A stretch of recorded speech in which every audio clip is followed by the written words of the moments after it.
Қайырлы күн баршаңызға. Бүгін сіздерге өте дәмді, өте пайдалы ақуыз бен клетчатка және де амин қышқылдарға бай үй жағдайында жасалынатын қантсыз кайзнактарды үйрететін боламын. Ол үшін комментарий қалдырып, видеоны толық көруді ұмытпаңыз.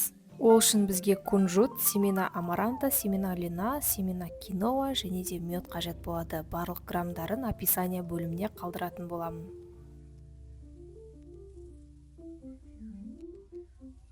Ең алдымен табамызға барлық семеналарды салып алатын боламыз. Кунжут, киноа, амарант, семена льна. Барлығын жақсылап қуырып аламыз.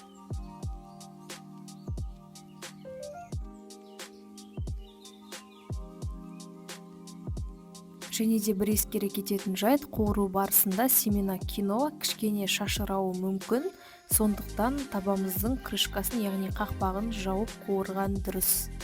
Киноа өте пайдалы болғандықтан мен шашыраса да қостым. Қатты шашырамайды негізі, тек қана қатты қызып кетпеу қажет. Бірақ қып-қызыл етіп қуыруымыз керек. Сол кезде біздің кайзнактарымыз өте дәмді болып шығады. Жалпы осы семеналардың өте пайдасы көп, себебі бұлардың құрамында адам денесінде өндіре алмайтын өте пайдалы иммунитетке керекті қанықпаған амин қышқылдары бар.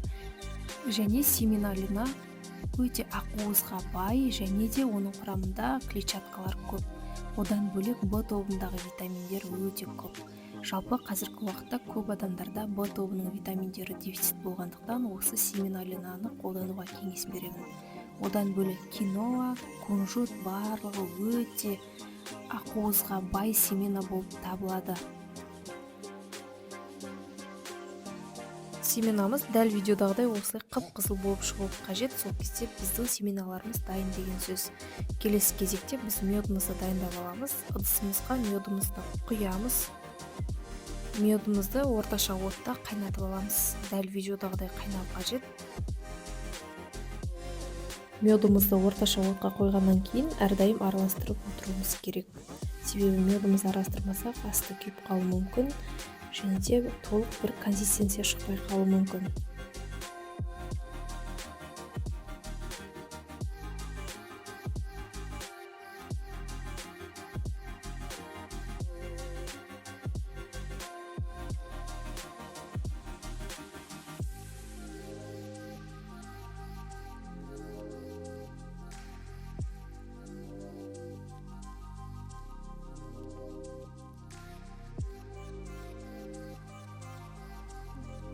Дәл видеодағыдай осылай көпіршіктеніп қайнау қажет. Дәл осылай көпіршіктеніп қайнаған кезде семеналарымызды саламыз және жақсылап араластырамыз біркелкі етіп. Жақсылап араластырып болғаннан кейін отымызды сөндіреміз. Және де алдын ала осы біздің семеналарымызды жайып шығу үшін таза пергамент қағазын дайындап алатын боламыз. Оның барлығы видеода толық көрсетілген.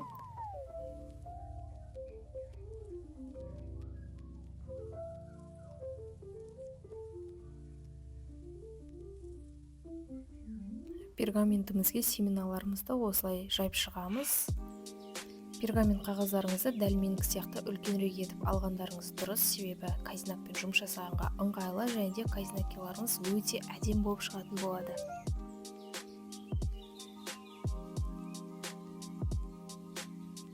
Осылай барлығын жақсылап жайып шығамыз, біркелкі болуы қажет барлық жағына.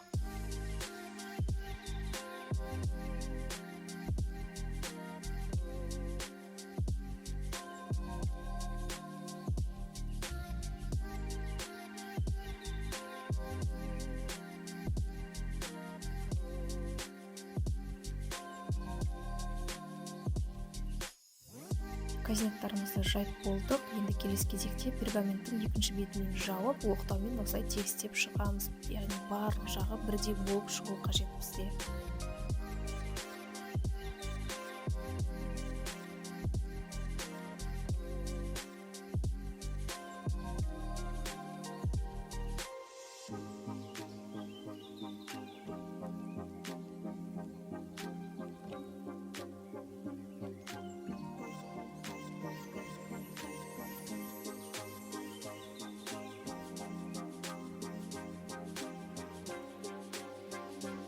Барлық жағын бірдей етіп жайып шықтым.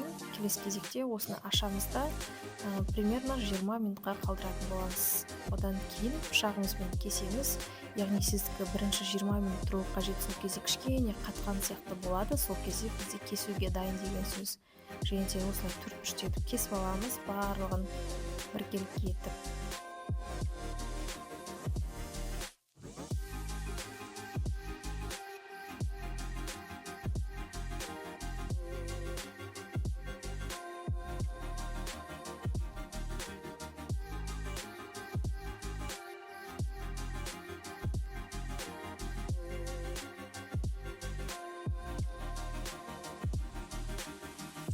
Казинактарымызды кесіп болғаннан кейін бір түнге холодильникке қалдыратын боламыз. Және де дәл видеодағыдай өте хрустящий, басы біріккен әдемі казинактар шығатын болады сізде де. Ал сізге ас болсын, дәл осындай видеолар сізге қызық болатын болса, менің каналыма жазылып, лайк басып, комментарий қалдыруды ұмытпаңыз.